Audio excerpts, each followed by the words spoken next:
G'day, thanks for watching. Let's take a look at the S&P.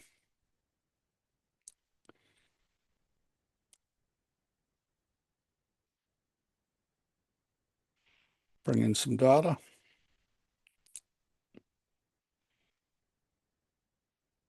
Oh, look at that. It has hit the FLD forecast. And it's had a little bit of a hesitation. So could this be the 20-day low? Or alternatively, could this be now dropping for a day or two into the 20-day low? Well, we'll have to wait and see. Thanks for watching.